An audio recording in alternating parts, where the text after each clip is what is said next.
This is CBS LA Mornings. Good morning to you. It is Wednesday, February 25th. I'm Chris Holmsham. And I'm Rachel Kim in for Kalina Estrinos this morning.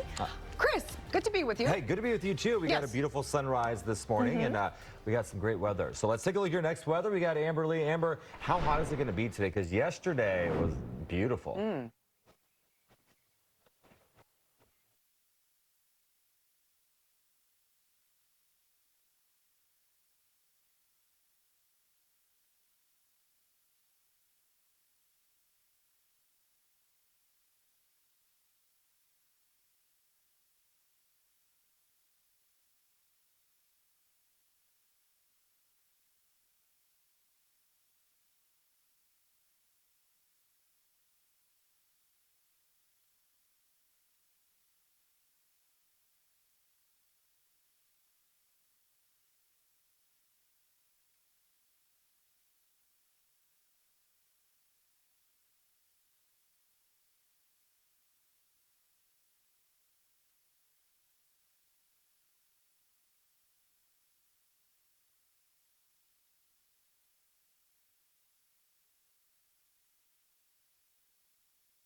Good.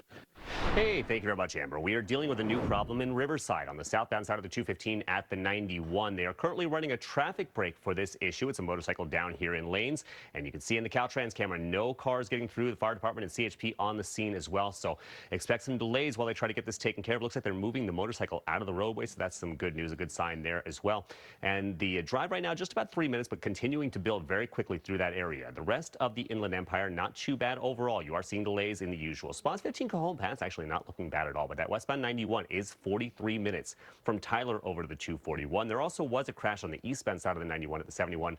Looks like that's out of lanes now, but a slight delay there as well. Heading over to LA, we still have issues on the 110 freeway in South LA, southbound side of the 110 at the 105, 2 right lanes blocked off. That is a 12-minute ride from Florence over to the 105.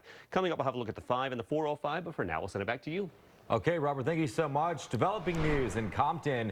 Assignment Manager Mark Lew's at the desk with details on a high-speed pursuit that ended in a crash. Mark, good morning. Yeah, good morning, Chris. Yeah, LA County sheriffs say the driver tried to get away in a Prius. It's a bold move and then ended with a crash into a parked car. Let me show you some video. Our breaking news crew shot this at the scene where this ended. You can see the front end of this silver Prius completely taken off. This is near Alondra and Muriel. Now, LA County sheriffs at their Compton station say they went into pursuit of this car. At about 3 this morning, they say they spotted the driver appeared to be driving under the influence, possibly, and reckless driving also. They lit that car up, went into pursuit when that driver did not want to comply. It ended here with a crash into a parked car. Now, there were 2 people inside that Prius, a male driver, a man, and then a woman. They were both initially put into handcuffs, but only the driver was taken back to the station and is likely going to be charged. The woman that was the passenger, LA County sheriffs say she was later released because she really did not have any involvement in this pursuit at all. But you can see our breaking news crew shot the towing of this Prius. That's going to be taken in for evidence. And of course, there's damage to a parked car. Unclear if LA County sheriffs were able to contact the owner of that car to let them know their car was damaged at the end of a pursuit this morning. Now, is there something that you want to tell us here at the desk? You can text it to us directly, 818-221-2222. You can send us a story idea, something you want us to look into in your community, or video or pictures of a breaking news story like the end of that pursuit. You text us to that number, it comes right to me or a member of our assignment desk team. That's it. I'll send it back to you two. All right, Mark, thank you. President Trump delivered his first State of the Union address of his second term. Okay, we're going to go to some breaking news right now. Rick Montanez, I believe, live at a fire in San Bernardino County. What's going on, Rick? Yeah, Chris, so we want to point out that this appears to be some sort of truck yard or storage facility. We can show you just behind us here where you see 2 burned out trucks, and then there's difficult to see from where we're looking at, but it looks like there's another vehicle or 2 that were destroyed in this fire. The call came last night just before 11 o'clock, and we can show you some video from the overnight response here by the Colton Fire Department. We understand that a hazmat crew was dispatched out here as well. Also, that an ambulance was seen leaving from this scene with lights and sirens. So as far as injuries or anything else, we're still working to confirm, but it appears this may have been, there may have been an injury since we saw that ambulance take off from here. So this is right off Agua Mansa and Bustamante Highway here in Colton. And so we're trying to figure out exactly what was on board this truck that caught fire and possibly exploded. We heard reports of an explosion, but we're trying to confirm that with investigators right now. I've talked with someone from the Colton Police Department who tells me that the information has to come out from the fire department because right now there is an arson investigation that is underway. That's not to say that they suspect arson in this case, but typically that is something that fire departments automatically trigger that type of investigation when there is a fire of this size. So we're working to gather some details, but we know that there was a pretty ugly fire out here overnight. So we'll have updates throughout the morning as soon as we get them. Live in Colton this morning, Rick Montanez, CBS LA. Okay, Rick, thank you so much.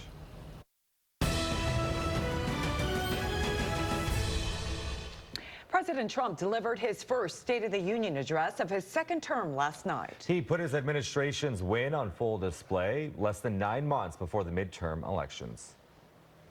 Our nation is back, bigger, better, richer, and stronger than ever before. And the president delivered his longest speech yet, beating his own record last year. And in that 1 hour and 48-minute address, the president touted his accomplishments on key domestic and international priorities. But it also highlighted a stark political divide. CBS News correspondent Natalie Brand joins us live now from Capitol Hill with how this night unfolded. Good morning, Natalie. Good morning to you, Rachel and Chris. The president in his speech last night argued the State of the Union is strong, calling it a golden age for America. But CBS polling shows that most Americans would describe the country right now as divided. The President of the United States. President Trump delivered the longest State of the Union address of the modern era, touting what he called a turnaround for the ages. He defended his record on the economy and immigration 1 year into his second term. Our border is secure. Inflation is plummeting. Incomes are rising fast. The roaring economy is roaring like never before. The president also addressed rising tensions with Iran. My preference is to solve this problem through diplomacy. But one thing is certain, I will never allow the world's #1 sponsor of terror, which they are by far, to have a nuclear weapon. The Olympic gold medal winning U.S. men's hockey team was among the special guests highlighted last night. The lighthearted moment brought rare bipartisan unity during a speech that put political divides on full display. These people are crazy. Reactions were also split. It was a great review of the extraordinary work we've done. I thought it was a state of delusion.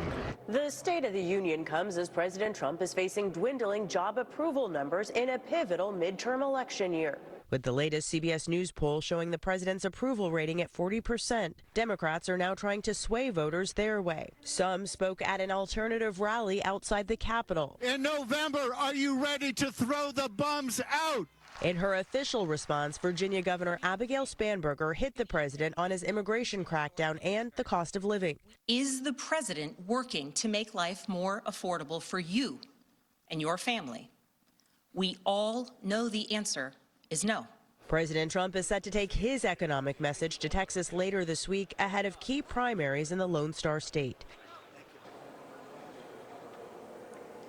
And California Senator Alex Padilla also made the economy a key focus of his Spanish language response that he delivered last night, as well as immigration enforcement, arguing that Democrats are pushing for more oversight, accountability, and for limits on ICE officers' actions. Chris and Rachel. Yeah, Natalie, I also want to talk about the fact that there was some bipartisan moments, especially when the president awarded some pretty prestigious military awards. Tell us a little bit about who received them, because it was pretty special. Yeah, these were really touching moments. The president bestowing 2 medals of honor upon specially invited guests. That is the highest military decoration. And one of those medals of honor went to 100-year-old Navy veteran Royce Williams, who actually is from Southern California, from San Diego, for his actions during the Korean War. The other went to helicopter pilot Eric Stover, who was wounded in that operation to capture Nicolas Maduro in Venezuela. And then a Coast Guard rescue swimmer, Scott Ruskin, received a Legion of Merit award. That is for saving around 165 lives during that deadly flooding in Texas last year. Yeah, I mean, these moments gave me the chills, and these are the moments you want to see. Everybody united, you know, honoring these wonderful veterans. Natalie Brand, thank you so much for your report. Our coverage of the State of the Union is just getting started. Straight ahead at 6:30, we'll have reaction from lawmakers who boycotted the address. Plus, we'll speak live with a Ventura County man detained by ICE who was an invited guest. All right, some developing news in downtown LA right now. A violent crash sent 4 people to the hospital. Yeah, it was all caught on camera. This is on Hope Street near Wilshire Boulevard. CBS LA's Tina Patel, she's there live to show us this video. Tina, good morning. Good morning. Where the cars that were involved are now towed away, but you can see here on the sidewalk there's still some broken glass and debris left behind. As you said, this crash was caught on a dash cam video. I want to show you that. On the left side of your screen, you're going to see a car heading south on Hope Street last night. All of a sudden, the driver loses control and crashes into 2 vehicles that were parked on the opposite side of the street. Now,